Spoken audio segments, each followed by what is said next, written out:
I have a fear of birds. Oh shit! I did not. So I made a bet with Chewy where there's like 50 left, and he's chip leader's like, if I win this tournament, you have to come meet my pet birds at the house. So I went to his house, and it was fucking frightening. He's got doves flying around. And I mean, I'm not scared of birds, but that is kind of creepy. Yeah. Me and my buddy, we making all of this money. Yeah, I know it's rude to be bragging. They never catching us lacking. Me and my buddy. That's a good place to start. Why are you scared of birds? No, I mean, they're dinosaurs. They're legit dinosaurs. So you ever see a picture of like what they know a raptor looked like? It had like feathers. Yeah. Just like a chicken. Well, giant, scary chicken. You know what's funny? My daughter actually told me recently that we might have it completely wrong, the way that the dinosaurs looked, because, I mean, they're nerds. My kids are dinosaur nerds, but they used the same technology on like some hippopotamus bones or whatever, just like to see. They're like, oh, let's take our animals and let's see if we got it right, like how they look. And they mapped it out, and it looked like a fucking freakish dog with like really tight skin and like basically looked like a dinosaur. So they might have looked completely different. So reverse engineering showing that we were wrong, basically, or could be wrong. Could be wrong. Yeah, the way we're projecting out the bones. Anyways, welcome back to the Table One podcast. Art Parman, Justin Young. Hello. And a very special guest, Super WPT Crusher, a man who's named after a certain effect. Stephen Song, I think, said the Darren Elias effect. If he's been in the big blind, you've made a tight fold. Yeah, Darren Elias on the pod. Hey, happy to be here, guys. Good to have you. I know you mentioned beforehand that you've watched a handful, but by a handful I mean I expect you mean like 50 of them. So like, I'm sure you know how this goes. Mm-hmm. We basically just take you down to a tiny Darren, and then like you're an intelligent person, and basically like figure out why an intelligent, smart person like yourself would choose gambling life over contributing to society, and you know all the other things you could have done with your life. Let's do it.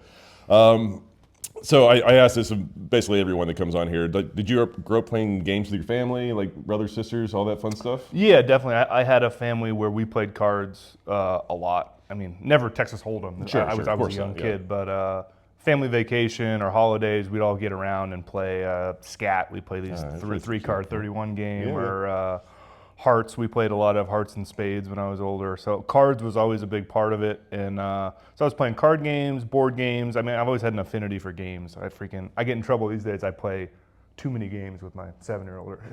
Play Monopoly all day. I'm like, dude, yeah. Oh, that's one game in Monopoly. Oh, I will say, my in-laws turned me on to, because Monopoly takes for fucking ever. Yeah. There's a card game called Monopoly Go.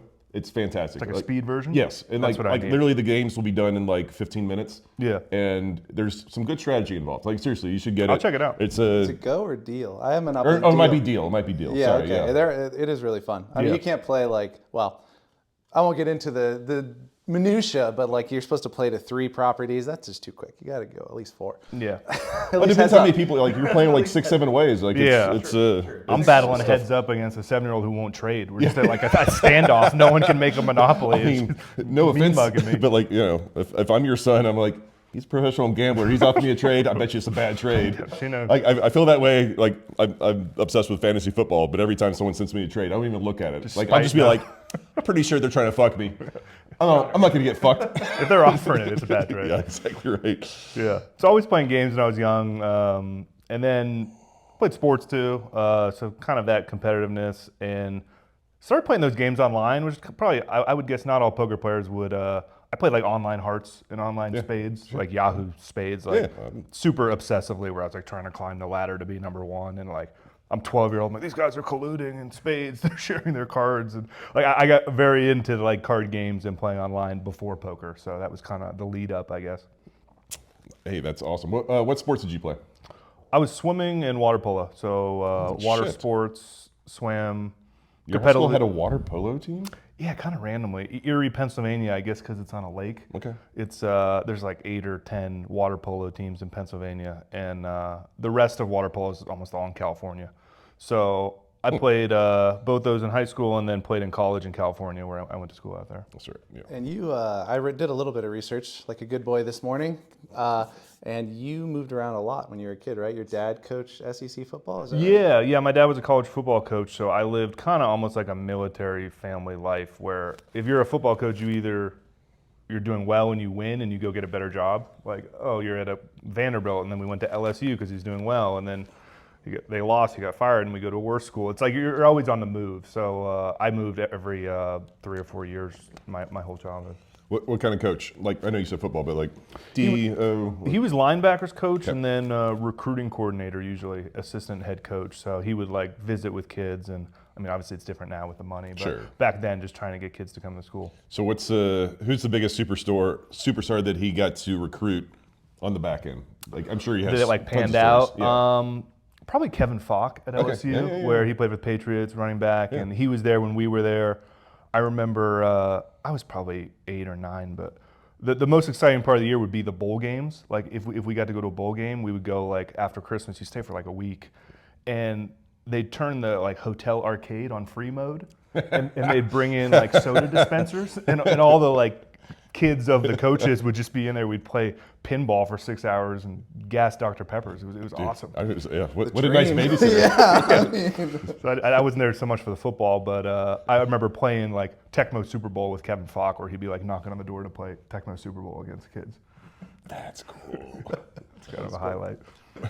What was his team back then? No. I just remember you could like zig and zag and they could never catch you. Yeah, it is. Cool. Well, that's fucking awesome. Yeah. So what drug you to California then? Was that the place that gave you the water polo scholarship? Is that the main reason of going there? Yeah, it wasn't like a full athletic scholarship or anything. It was D3. Like I'm not gonna pretend I was like a D1 stud in water polo, but it was. I wanted to get out of there. Also, Erie's like 100 inches of snow a year, like abysmal climate. So I wanted to get out of there. I wanted to go somewhere warm. I had California on my mind. Like all my college applications were California, and I wanted to play sports. So ended up at Redlands, like a small D3 school. Played 2 years of water polo. Kind of realized like I hit my ceiling. Like I was like good. I was like All-American in high school, but when you have to play like USC or UCLA, like I realized pretty quickly like I suck. Yeah, like gotcha. When a guy's 6'9" and he's got his hand up, I'm like, okay, I'll call it here. Pushes you down to this nether region. It's like playing with your big brother, trying to get the ball. Get swatted. Yeah, so then that's kind of when I was getting into poker anyway. So I think I played around 2 years in college and then quit. Gotcha. All right, real quick. Do you have crypto just sitting in a crypto wallet doing nothing? Then you've probably never heard of Gauntlet. Gauntlet.xyz is a billion-dollar research company that manages risk for huge internet platforms like Uniswap, Arbitrum, Jupiter, and a ton of other ones. And how can they help you? They actually curate these things called crypto vaults. And what's a crypto vault? Well, you just put your crypto in, you get an interest rate. The interest rate depends on the supply and demand of that particular token that you put into there. It's kind of complicated, but their algorithms make it like 1,000 poker solvers are working on your side. And you get a return on crypto that was just sitting in your wallet anyway. Here, let me show you how it works. I've got 800 USDC here. I'm gonna put it into this USDC vault. The current interest APY is a little over 9%. So I'm gonna get that for a little bit and I can take it out whenever I want. Now, as you can see, they have a bunch of different vaults, a bunch of different tokens. Do your own research on all of this, which one appeals to you, but definitely don't let your crypto just sit in your wallet doing nothing. It could be here earning for you. So if you've got USDC or USDT, which if you're a poker player, you probably do, you're gonna wanna have it sitting in one of these vaults earning something for you. So head on over to gauntlet.xyz/T1 and it'll take you right to the vault page. You'll be able to check out which one looks good to you. All right, back to the show. What was the trigger to get into poker? Like obviously like you played games growing up or whatever, but like you had to see something on TV or you had a best friend that like played poker. Like that's usually how like, I don't know, like most of these stories like happen. Yeah, we played in high school.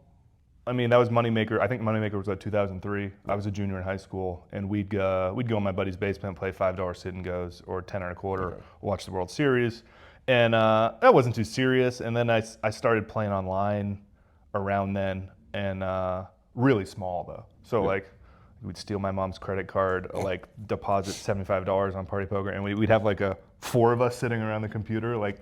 Everyone plays a hand, you're like clicking. Wait, you were ghosting back then? Oh my God. Like, a team poker, we were awful. I mean, unbelievably bad.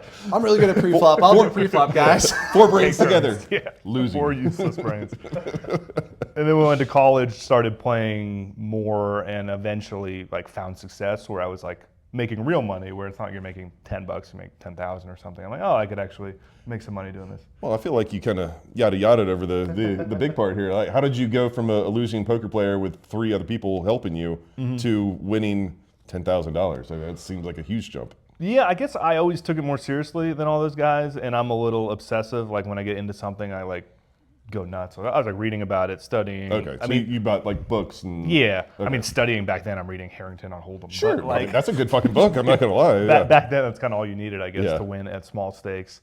And I played a lot of like small stakes cash online, like 10 cent, 25 cent, 25 cent, 50 cent. Didn't have any money. And would play a little bit in college, like underage. I would go play like 4-8 limit. Like most of the games were limit when I go to a casino, so that there wasn't much no limit. So 4-8, 6-12, kind of like building a bankroll. And then finally had a breakthrough online freshman year where I think I won the 10 rebuy or like chopped it for 10 or 15,000. Oh, yeah. And then I had a bankroll and could play like online MTTs and spun it from there. So you would be in action on Sundays, obviously. Like, were you just like, whatever, $50 and under like tournaments, or like, I mean, what? I'm not sure what your bankroll was, but like winning a 10 rebuy like would cost you like $50, $60 every Oh yeah, time. I couldn't afford it. I mean, sometimes I'd just have $10 and I'd be playing like a nit, trying to survive the rebuy hour, like when it first started. It's like, oh, I can play normal, and then like 10 minutes before like the cutoff point, it's like everyone's gonna go all in every hand. Do I have the balls to call with 2 jacks? That was the best. If you got a table where everyone was going all in all the time, and you could, I mean, if you were a nit with like, you only have your 20 and then the add-on, you're like, all right, well, I'm just going to wait for the aces. These guys are going crazy. And then if you just happen to hold the 7-way all in. Got your stack, just lock it up, get the add-on. I was like, I just made the money. Yeah, exactly, pretty much. That's about right. Yeah, so I wasn't like Sundays, I wouldn't play the, I remember it's always a big decision, like do I play the 215? Like the big 215. Most of the time I couldn't afford it when I first started playing. And then once I got some scores, I kind of played 215, 100 rebuy. I mean, back then. 100 rebuy? Holy shit, that's a way bigger tournament than the 215. Yeah, exactly. It's just crazy online how much it's changed back then, where like a bad Sunday back then, you might lose 1,000 or 2. Yeah. Compared to like during COVID, I think I lost $250,000 on like a Sunday once playing online, where it's like, okay. What is this, a 25K with rebuys? Yeah, everything's rebuy, everything's huge. During that, I was playing GG, and like, I was okay with like being, in for like 30, 40K or whatever. And then like, I was like about to like reg the 2,500, and I misclicked and reg the 25, like super late reg the 25K. Ooh. There was like 2 seconds left, and I just clicked it. And I was like, okay, guess this is what we're doing. I was like, damn it, why do I have 25,000 in my account right now? Shouldn't there be some kind of like warning? So yeah, I got to hop into with 12 and a half blinds, the 25K with all killers. No happy ending. No, it's not like, and I won. And no, I was out like within an orbit, I think. I think I got it in good at least, but it wasn't like great. That's great.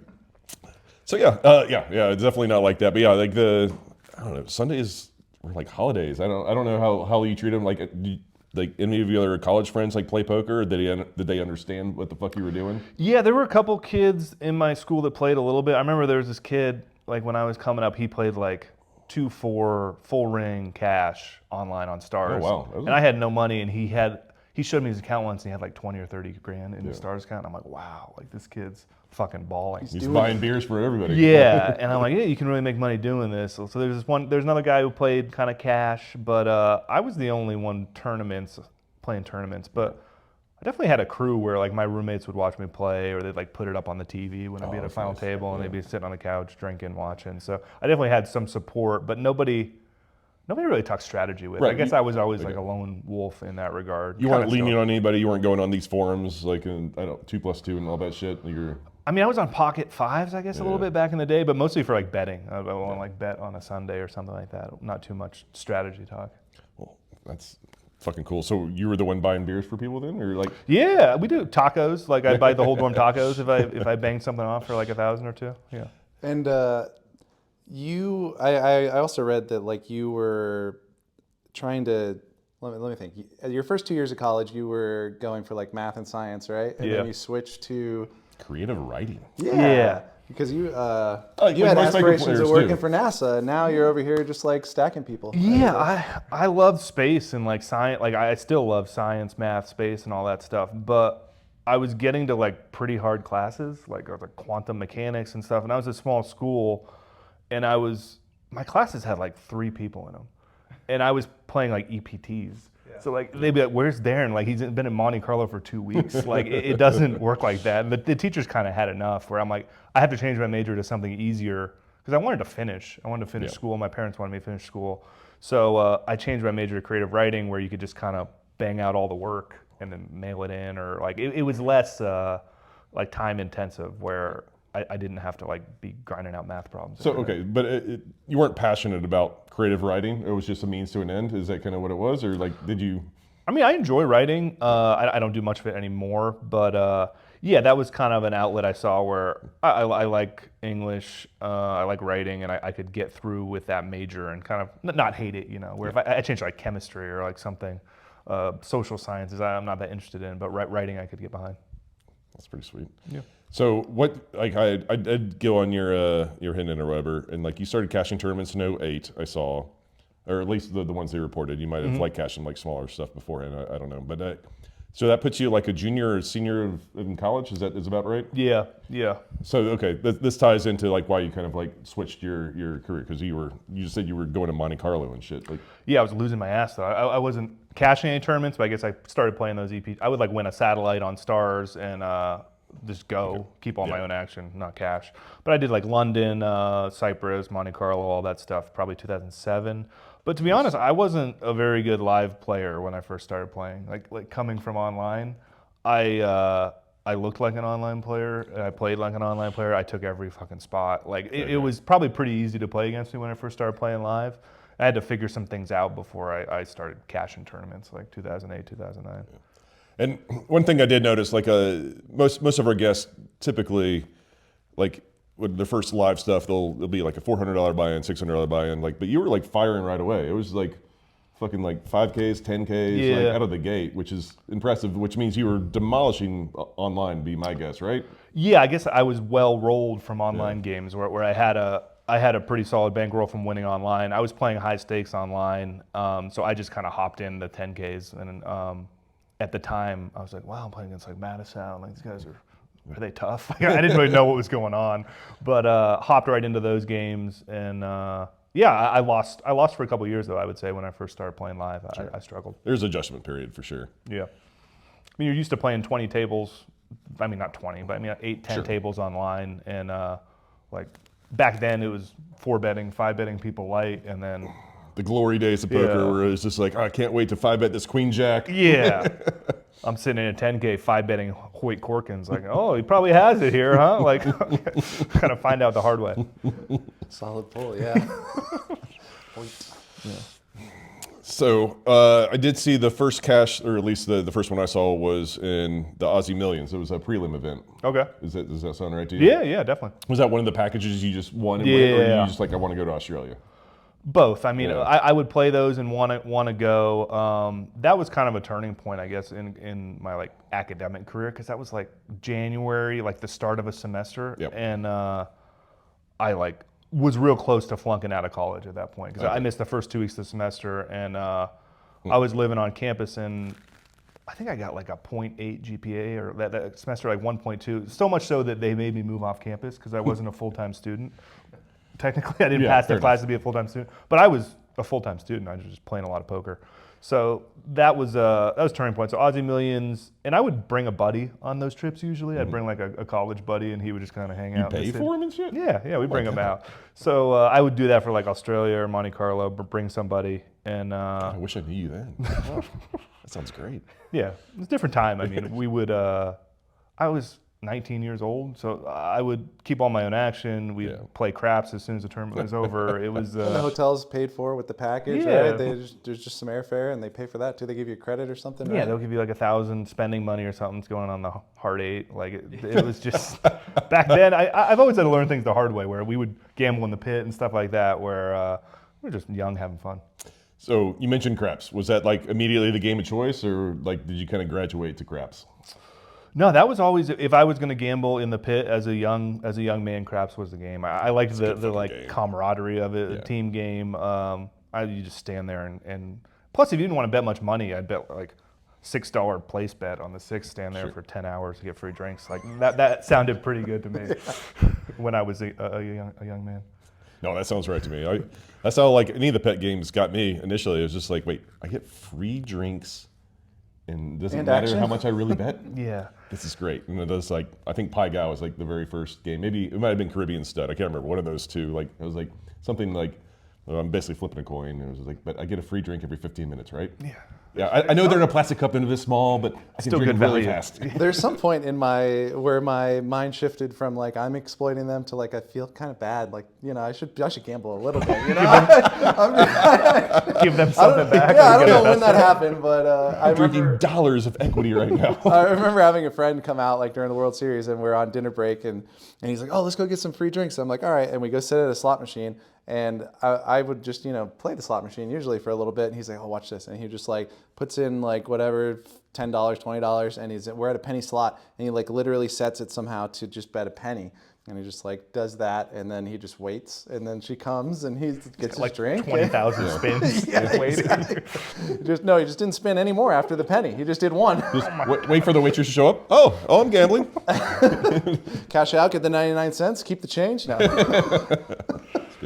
Yeah, it's nice back then when you're not betting a lot of money and it's fun and it's light, it's good. I think I probably played a little too long, like a couple years, like 2021. I would play like a little bigger craps, and then one day I was like looking at my records, and I'm like, you can't lose like $1,000 every time you're in a casino, like playing crap. I'm in a casino like 100 days a year, 200 days a year. I can't be losing $100,000 a year, like playing craps. You and Justin have similar outlooks. It's literally the reason I give it craps. I never got a win-loss statement in my life. Like, I liked blackjack when I first moved here, but like I kind of got bored of it because it was just kind of like, everything I'd seen before, basically. Like craps, to your point, was so much fun. Like, you have 8 people rooting for the same thing, and whatever. You meet some characters too. Yeah, exactly. Yeah. So like I literally would go. I lived close to the M Casino. It was like 2010 probably, and I would just on the way to the Bellagio, I was just like, oh, I'll just stop off and play craps for an hour. Like clearly, this is what you do. Yeah. And like I did this for like 18 months, and like I'm being serious. Like every single day, like I went into work, I went to the M first. Yeah. And I was like, okay. They're like, oh, you want your win-loss? My host was like, do you want your win-loss statement? I was like, what's a win-loss statement? And they're like, well, you need it for tax purposes, so you can like, I was like, oh yeah, sure. I think I lost a little bit, and she showed it to me. I was like, nope. Did not want. I think I'm done. Did not want. This is a bad idea. Question, host. Yeah, just lost your action. You could add 5 more years of Justin. Yeah, well, until I went broke or closest or whatever. But yeah, like I was winning back then. Stupid me. I didn't notice. I was like, whatever, poker, craps, it's the same thing. Yeah, we used to call it the dice tour. Like we would play poker and then we'd just go play craps for 6 hours. I think that's why they call it a leak, because you don't notice it. It's just like they're a little bit every here and there. We would, well, this happened a handful of times or whatever, but like my crew of friends, like the Shannon Shores and Michael Katz, is like, if we knew we were gonna like, do something that night, we would go to the craps table first. We called it the Sapphire Satellite. Oh, God. And I was like, all right, are we gonna have a good time at the strip club tonight, or just like stop in for one? Trying to hit the seat. Oh, That's great. Yeah. Yeah, I got it out of my system, I would say, kind of before I was legal to play. Like I did most of my craps when I was like 19 and 20, and I played a lot of the Venetian actually. I was underage. I was 20. I had a host. I had it all set up, and really played a lot there. Played a lot of dice at the Venetian. And by the time I turned 21, I'm like, all right, I'm all set. Like I'm good on this. How do you get set up? Get set up with a host when you're 20 years old? I was just You want to see gambling. my ID for the player's card? No. It's Darren. I had a pretty good fake ID, and I was kind of a risk taker back then, so I was willing to like throw it around a little bit. What was your fake ID name? It was Darren Elias. So I had it matching my credit cards and everything. I lived in Maine, 244 Washington Street. I remember my South Portland. Yeah, I had it all memorized if they'd ever grill me on it. Worked everywhere, worked Vegas, and I got it taken at a bar in Erie, like I'm playing billiards. Like they had like a book out and they busted me and kicked me out. But yeah, I had a good run with that fake. I'm kidding. That's fucking great that like some random bar in Erie fucking. Yeah, those the smart Bellagio, ones. it's fun. I know they look at me. All the billions of dollars behind the Bellagio, the Venetian. Don't mess with the rack and roll in Erie. All right, really quick, guys. Phenom Poker is out now. It is live. If you want to get extra tokens, 100 extra tokens, and if you want to support Table 1, just go to joinphenompoker.com, and that will help us. Fill in your information, and you'll be on with us. Tons of people on there, tons of action, especially until Art and I will run out of money, I think.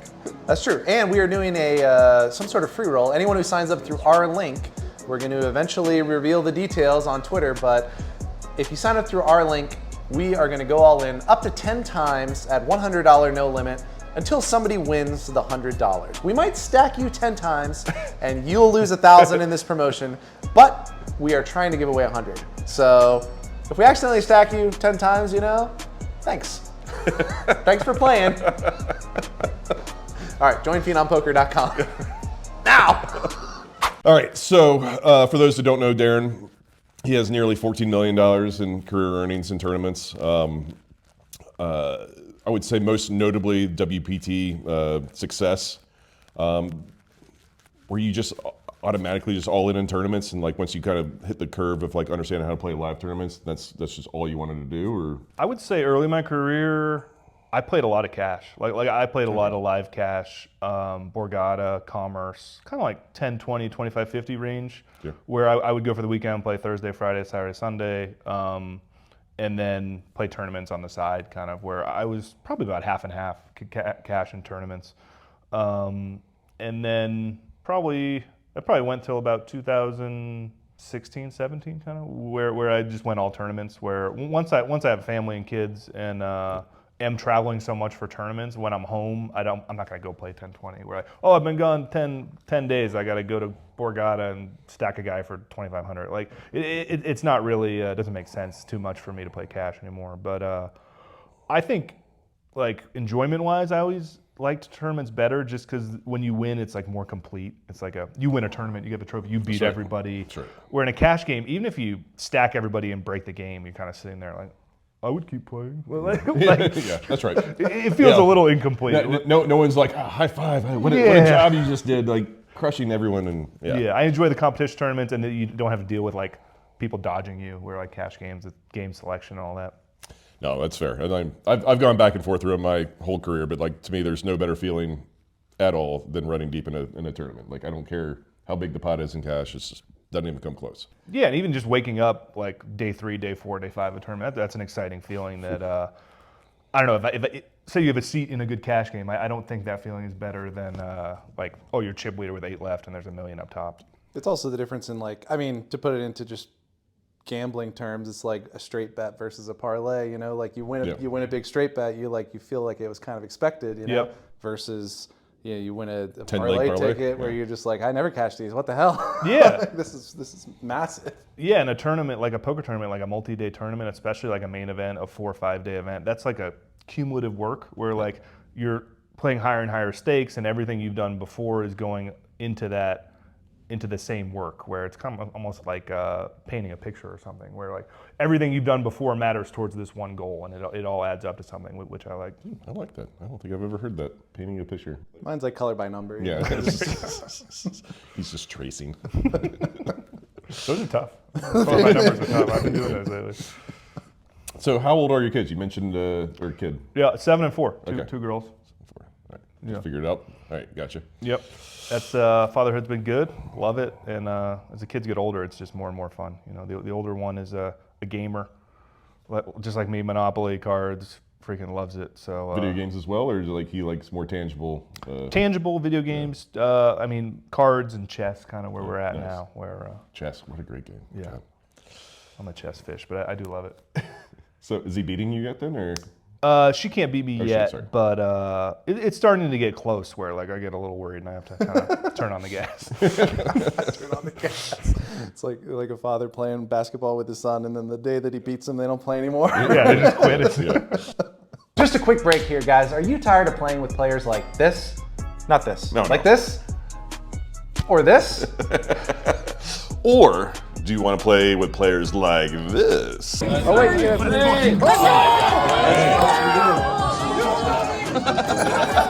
If you like having fun at the poker table, Table 1 is the game for you.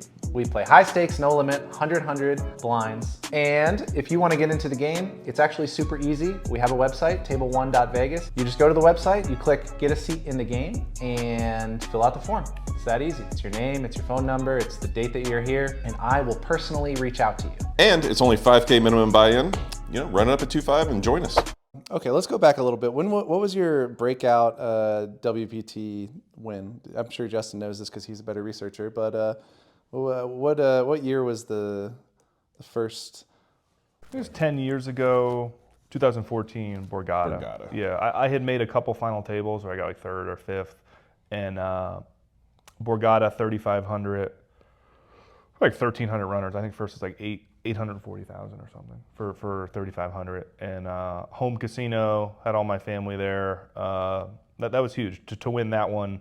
I mean, obviously the money's great. Like anytime you're in a big field main event and 3,500, you can win 250 buy-ins or whatever that is, and have most of yourself. That's huge. But also just getting the monkey off your back, like first big live win, like feels good mentally.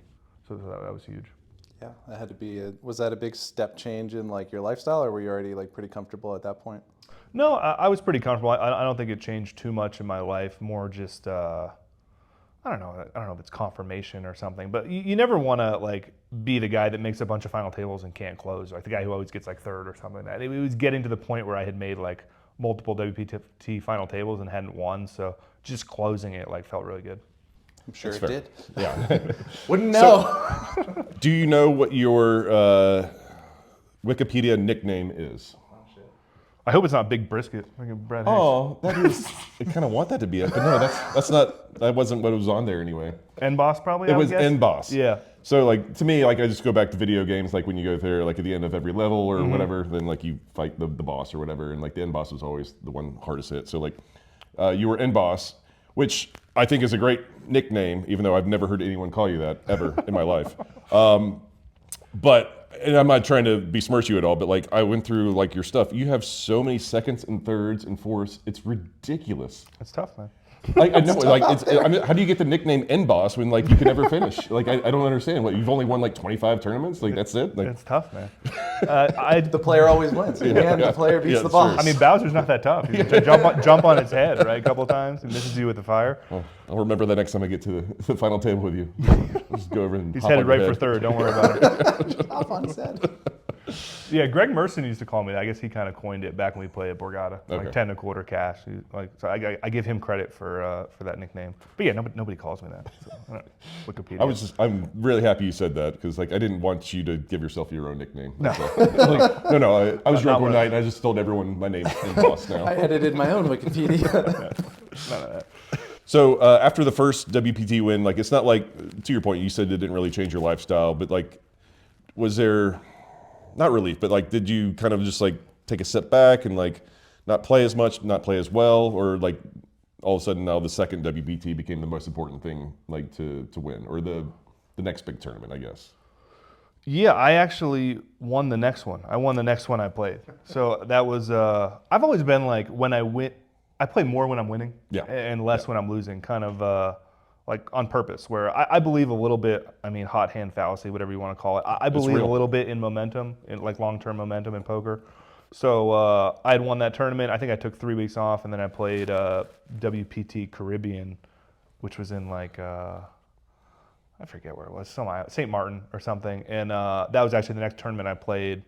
Won that. That's WPT main event too. So I played a lot after that. And generally, when I'm winning, I'm gonna play more volume, Gotcha. just because I'm like having more fun when I'm winning. Usually there's things at work that you don't understand. I would say when you're winning and playing well, sometimes you're making plays you're not really cognizant that you're playing better, but you are. I think that's something that happens on both sides of it when you're upswings, downswings, and so I'm always playing more when I'm winning. Yeah, it's not a fallacy. It's for sure real, and it's not even close. And like, even if you can't put a finger on exactly what you're doing, but like making any move confidently is so much better than making any move inconfidently. Like it's Absolutely. It's Yeah, we've talked about that a ton on this podcast, where it's like, if you're on an upswing and you lose whatever aces versus kings, or you lose some flip, you're like, well, it's gonna happen or whatever. Yeah. But like, if you're on a downswing and you lose aces versus kings, you're just like, every time for me, and like your next It hurts. few- It hurts a little more. a little more for a little longer too. Yeah. exactly. And then like you're able to focus and play better and whatever. Any bluff you do, any value bet you do, any three, like everything just becomes crystal clear. It's like, well, this is going to work because it's worked 19 of the last 20 times. Why wouldn't it work this time? Like, Yeah. You find stuff that you don't find on a downswing or whatever. I don't know. Maybe people with strong mindsets don't have that issue. But Yeah, people go on runs. Like, I mean, just I've been in poker a long time. Just seeing these like 1-2 year runs are unbelievable. Like, I guess last couple of years, Ben Wing in these main events. Like, Dude, that is he the was best sick. player in the world? No, but like I would probably pick him. Like during that run, if we were doing a draft of like main event, who do you want? He'd be in the top 5 picks just because of that momentum, that confidence, and like how he's playing. It's wild. Yeah, like whenever when I go home or when I'm at a bar where no one knows what poker is, basically, like I always get the questions like, who's the best poker player out there? And I'll literally be like, just like try to think back whoever won the last big tournament. I'm like, this guy. Like oh, he's good. You play with him? Like, no, but I bet you he's going to do well like the next tournament. Like it's this is how it works. Like it doesn't. I wouldn't say it doesn't matter, but like I don't know. Confidence is a real thing. Yeah, and there's always a guy. There's always a guy who's having a run, and you just hope it's you. Yeah, exactly. There's no better feeling. Like you get inside this little bubble of like just pure joy, and it was me for a little while or whatever. And I was like, man, these guys are all idiots. What are they doing here? Don't they know I'm already going to win? Not to mention everybody looks at you and you have like an aura, like no, for sure. Feel it. Like people are laughing and joking. I'm sure End Boss here sits down at the table with a big stack of chips. It gets quiet more often than they keep laughing. Yeah, it's like they've already been defeated. Like before they even play a hand. It reminds me of that old. There's a funny like sequence in like the old NBC Heads Up. Do you remember those? Oh yeah, I remember those. And it's like Jungle Man is like laughing and joking with someone, and then like his opponent like strolls up to the table and it's Phil Ivey, and he just goes from like a big smile to just like it's like instant straight face. That's great. Old school Ivey clips were the best. I was a big Ivey fanboy coming up. Yeah, it is like just all the stories, even if like 90% of them were fake. I don't know, but like he became lore at some point where he's just like, he's such a gambler, he did this. It's like Chuck Norris, like, jokes. There was like I forget what it's called, like Poker Road or something. There was like videos where like people would follow him around with a camera and he'd be playing craps. Like I used to love watching those. Barry Greenstein would be there. They'd be like going casino to casino playing craps. Ivey, it's the best. Just quick aside, just because I think I've mentioned this a few times on this, but it's still one of my favorite gambling stories for myself. During my stretch of playing craps, like Ivey would play sometimes. And he would show up, and I would just be like, I know you don't know who I am. Like, I would love to play craps with you. And then he was like, yeah, I don't give a fuck. Like I'm sitting there like betting $25 on the pass, $50 on the pass, and he's betting $5K with like max pressure and stuff like that. And like every time I threw one off the table, I'm like, I'm so sorry, dear God, Mr. Ivey, it'll never happen again. He's like, dude, I don't give a fuck. That's great. But yeah, I think I've played craps with him like 3 times, and I don't think he won any of the 3 times, but like I'm sure he doesn't remember any of that, but I remember all of that. It's good to have on your resume as a gambler. 3 crap sessions with Ivey. Just heads up, we're all just rooting for the same thing. I'm losing $1,500, he's losing $250,000. Hey, whatever. Hurts the same, bro. Yeah, that's about right. That was back in the full tilt days. That was right before the 1 month of affiliate revenue or whatever they got back then. So yeah, speaking of that, I had to go back even further in time or whatever. Like I know you played online a lot. Like when Black Friday happened, like was it just sad times? Or was it just like okay, whatever? Like I like live poker just fine. I can survive. No, I was still playing a lot online, so it was sad times, and I actually like kept playing where I even went to Canada and got an apartment. Like I did it legit for a little bit where I would like fly to Canada and play online, and then I realized people were just kind of loopholing it. So I continued to play online probably a couple of years, like 2012, 2013, and probably didn't stop till like 2014-ish, where I was still more of an online player than a live player in those days. So it definitely hurt. And I remember I had this apartment in this lady's basement where I would like go and play online, and then eventually I'm like, I'll just leave the computer here and I'll stay home. But kept doing that for a couple of years. Eventually got my operation shut down. But I still enjoyed the online game back then, and even during like COVID, I got back into the online game. Where I still like it. I just have to be in the right mindset of online poker versus live poker, and it's tough for me to do both. Where I don't really want poker to be occupying every second of my life. Where if I'm on the road so much playing live poker that it's tough to do both for me with the family. And now we have legal online poker in where I live in Jersey, so that definitely helps. When I do play online now, it's usually these regulated like state-by-state markets.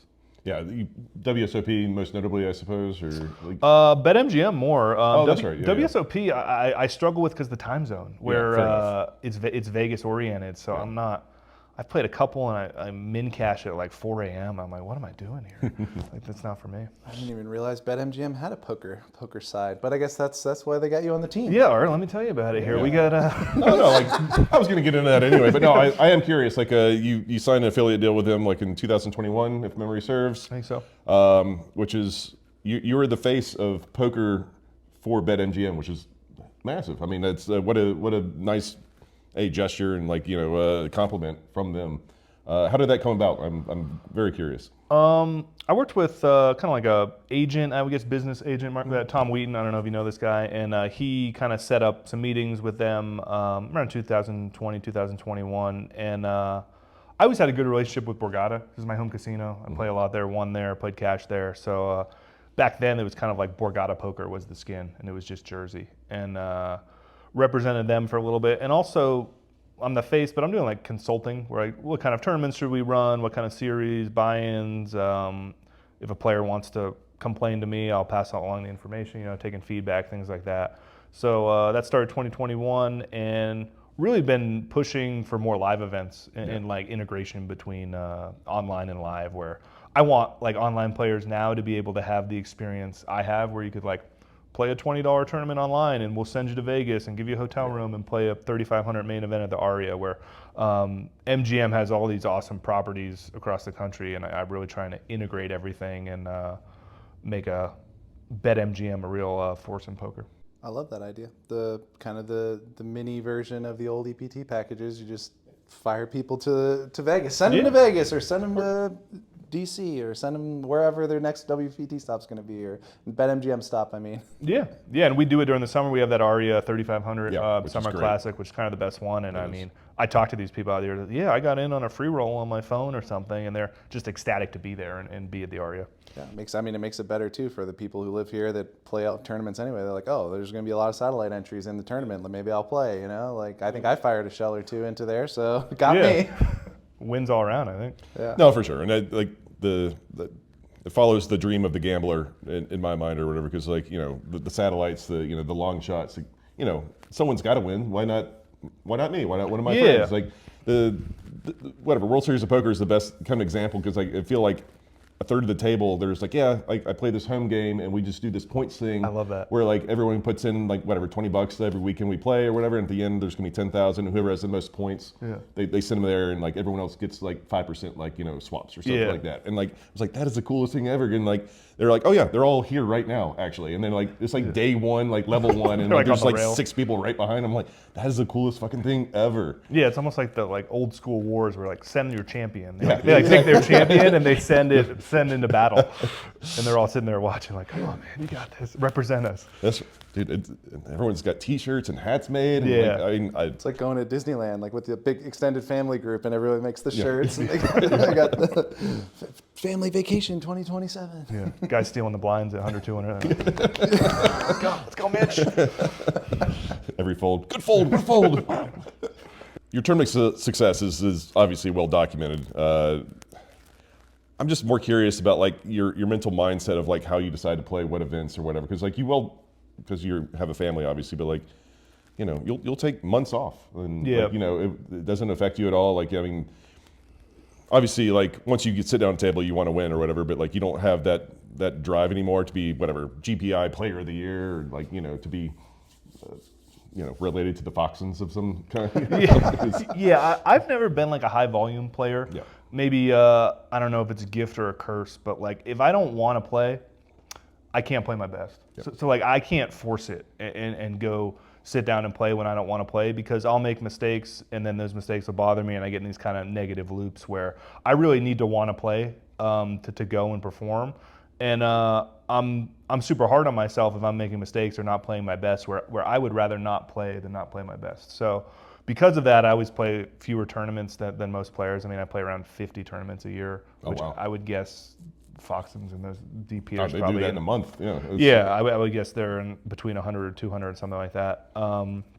So that's, I mean, it works two ways, where I'm going to play less tournaments, but I feel confident I'm going to be at my best when I do play. So like if you're playing against me, it's not going to be like, oh, Darren doesn't have it today, doesn't want to be here. Where if I am there, I'm going to be bringing my A game, which I don't know if that's good or bad. Probably makes me less money in the long run, where I could show up and play my B game and grind it out. But from a quality of life perspective, where I get more time off and then feel better about when I'm playing, and that's kind of how my mindset works with that.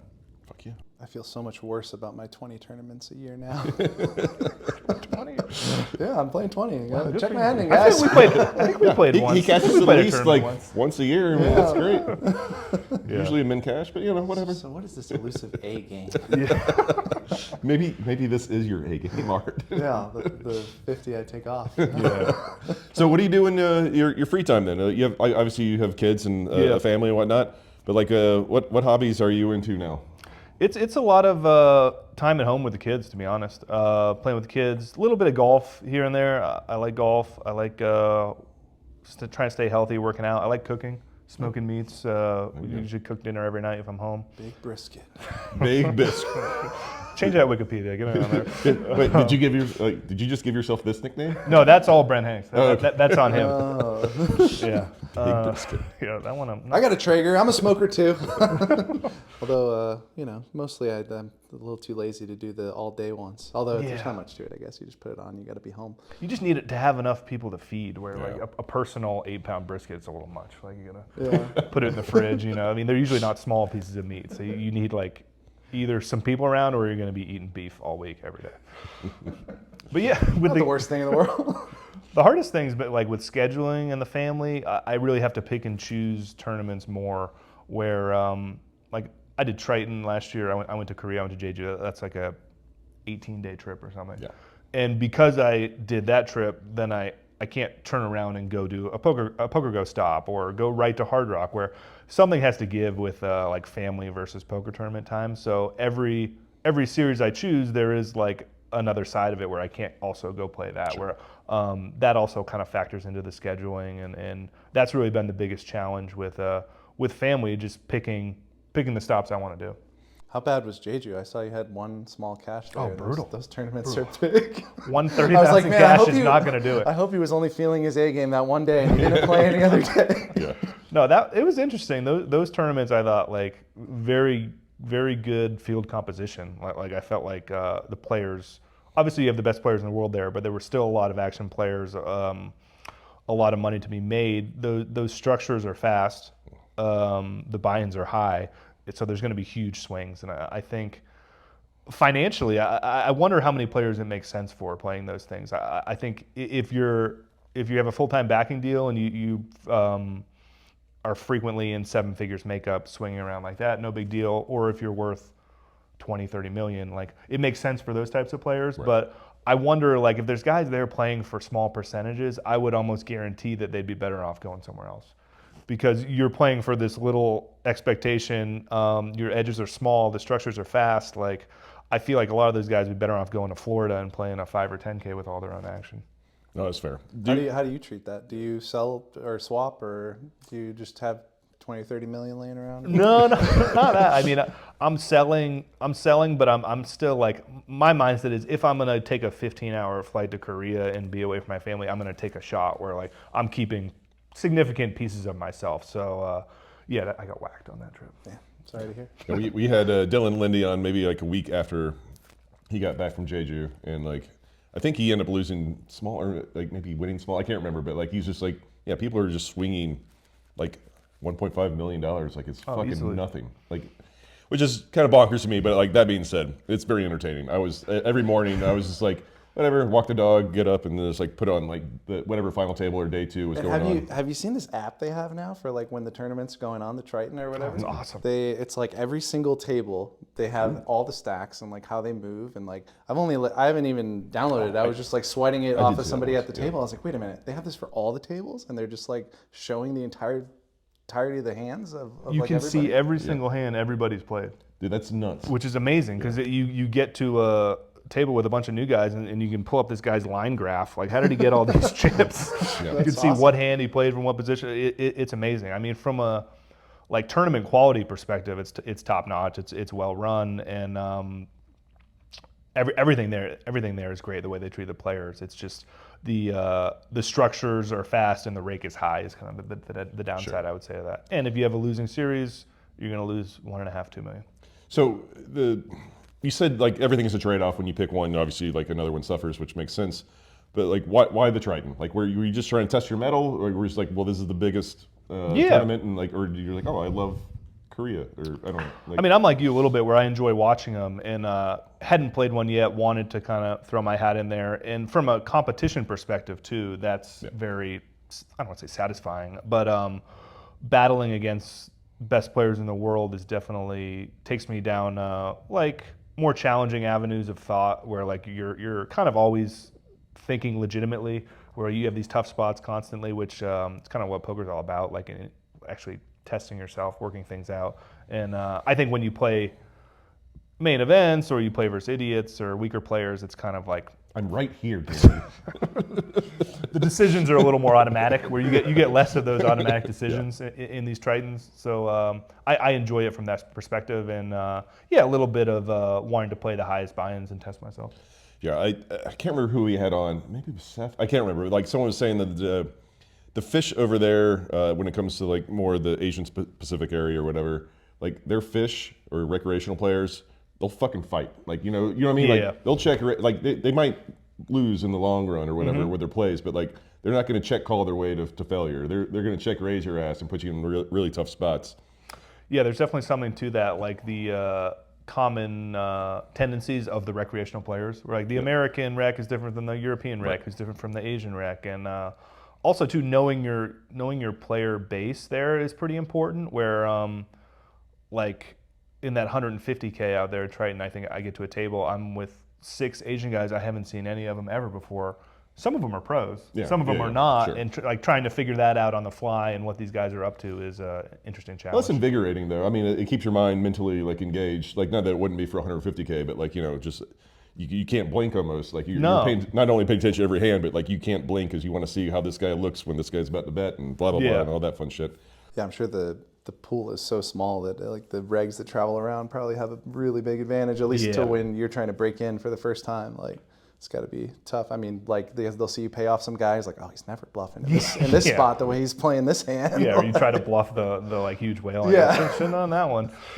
It's also just nonstop too, where I think it's like a 14-day. I was there 14 days, and you can late reg till like 10 p.m. re-entry time. So like, it's just eat, sleep, poker nonstop. Like no one ever like taps out and stops re-entering. So it's just like, who doesn't bring $5 million to chase you? It's nonstop. Where here, Aria, I mean, Reg's probably closed at 5 or 6. Where you have a bad day, you get a dinner, beer, relax a little bit, but you're right back into it at Triton. That's scary. Did you like take pictures, or like is your kind of cognitive memory like good enough to where like during the Jeju stops anyway, where you're like you didn't recognize 6 people like most tables, like I don't know. Part of me would like we just sneak a pic every once in a while and just like kind of make a note, because like it's not like the next day you're like, oh, you were that Asian guy at my table. I'll just give my stack. And I can't remember exactly which Asian guy you were because They have the app, man. Just to you can remember the no face. pictures. More more cognitive. I was thinking like pictures with him, like hey, it's I'm a big fan. I don't know. So what is future Darren up to? Like obviously like BetMGM, like I big fan. Like I hope it continues to grow. But like just you personally, like what's your next big stop? I know you're here in Vegas now playing the Poker Cup, which is awesome by the way. Poker Go Studios, big shout out. We love you. Yeah, you guys they had alternates, which was insane to me. First time I had to wait for like 40 minutes. Yeah, same. Yeah, that's wild. They're gonna have to kick it up to 7,500 buy-ins. Yeah, no 5Ks. People can't be. These guys can't be waiting. Come on. But no, first place was like, I mean, $200K? It's like 180, 190K. I think I want to say. Like we'll see today how much it drops off with 10. It's usually pretty big drop. Yeah, off. like the big price differential, like 5 to 10 is big, and for some like. Then like whatever 10 or 15 to 25 is usually big, and anything over 25 it just falls off the fucking cliff. Yeah, that's true. Schedule-wise, I'm here. I'm in Vegas a lot this year. Looking at my schedule, I'm here. I'm coming back in March for some win stuff. I'm gonna take my dad to the Eagles in the Sphere. Oh yeah, he's a big Eagles took guy. my dad. It was good. Yeah, it was awesome. Yeah, just don't go on that lower level where they got the thing over your head. Sorry. What is that? No, there's the way the Sphere is set up. It's if you're on like the second level, it's awesome. You're like close and you can see the band and you have the entire thing above you. But there's seating on the bottom as well, which you're like, oh, I'm really close to the band. This is awesome. But then like you don't get the whole sphere experience. It's closed off. You Yeah, only yeah, get like you can get like the a IMAX. third of the view. I got you. Up, Yeah. Which, you know, whatever. It depends on how motion sickness you get, I guess. Yeah. Yeah, I've never been in there, so I'm looking forward to seeing the Sphere when it's about. It's a cool place. So playing some poker at the Wynn, going to the Eagles, and then we'll be back here in April for U.S. Poker Open. So playing more studio stuff this year, and probably some BetMGM stuff in the spare time, online, East Coast, smaller stuff too. But you'll be back out for the World Series as well? Yeah. The World Series is honestly the toughest time of year scheduling-wise for me, where I basically make like 2 or 3 trips where I'm here like 10 days, go home 10 days, and always get a little bit of FOMO because you have to pick what events you want to play. Like, do I want to play the big field 25K or 100K? Do I want to play the 25K heads up or like deuce to 7? There's a lot of like picking and choosing there, which is always kind of tilts me. But the schedule hasn't quite come out. It's supposed to come out soon, I think. So you're gonna have some stuff come up. Yeah, and it'll be 2 months long, and there'll be 70 events, and I got to pick and choose there. But probably going to go a little higher buy-in, shorter trip this year, where I'm going to try to play the bigger stuff early in the series and then come back for the main event early July. Nice. Does your wife or kids ever come out to Vegas? Rarely. They came last year, I think, around the 4th of July.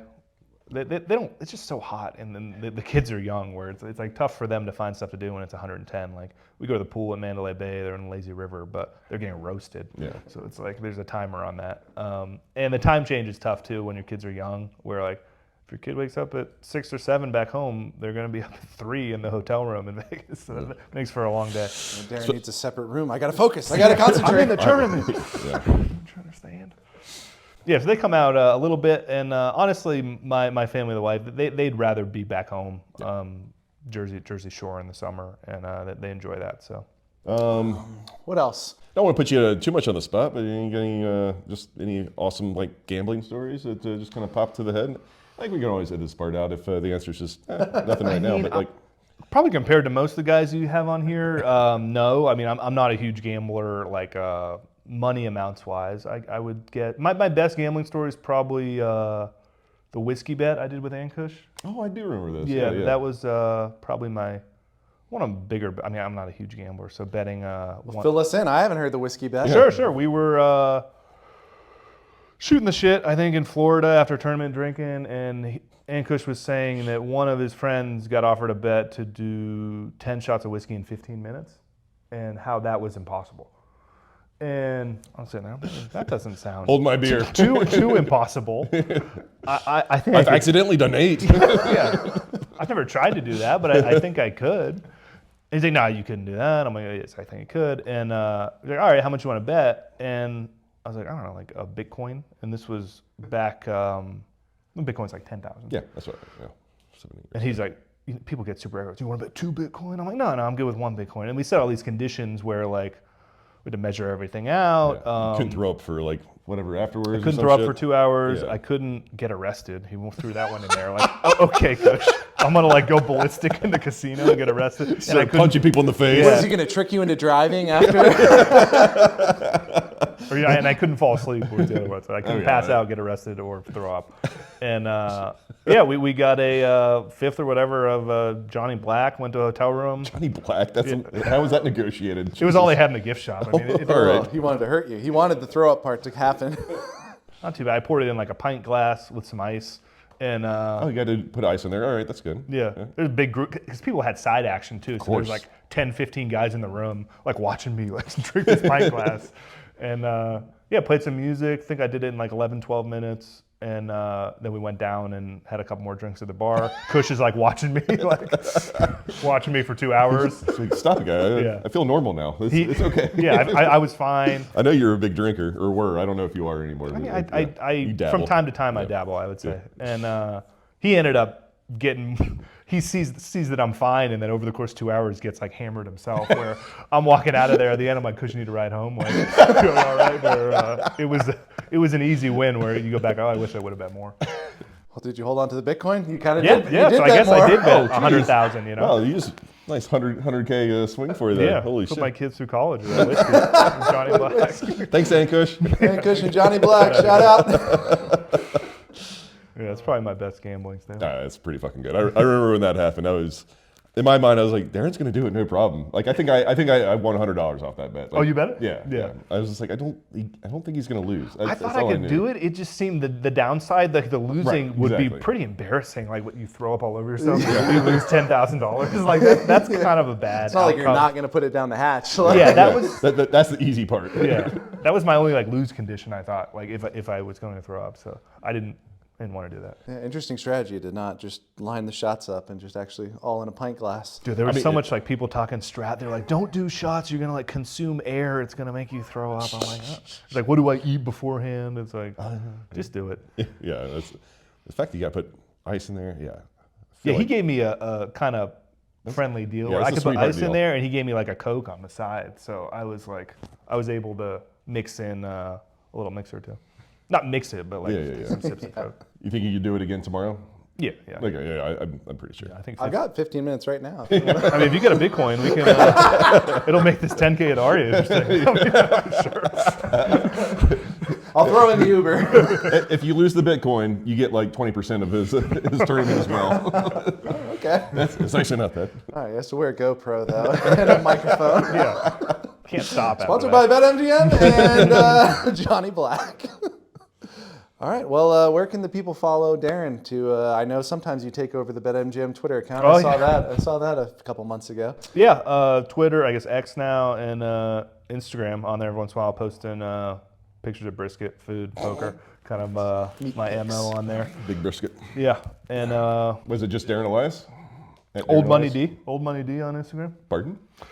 Old Money D? His Yeah. other nickname. Another nickname, yes. Some of my buddies called me like Old Money, I guess, back in the day, where Kroll came up with that one. Okay, Where that sounds very Krollish. I was somewhere, and I was like, oh, I got to go to my box and like get money. He's like, get those old crusty hundreds out. They've probably been there since 2009 or something. He's calling me Old Money. Okay. And on X, it's also No, Old it's Money just my D? name. It's just Darren Elias on there. Boring. Yeah. All right. Well, thanks for doing this. Yeah, man. Is that it? Appreciate it. Yeah, of course. Seems right. Me and my buddy, we make it all of this money. Yeah, I know it's rude to be bragging. They never catching us lacking. Me and my buddy, we working hard for this money. Whoa, you know I've been in my bag, yeah. Buddy, I got it like that, yeah. Y'all better stop. Me and my boy gon' climb to the top. Sidekick game like Calvin and Hobbes. Batman and Rob. Y'all know me, I'm down for the cause. Y'all know us.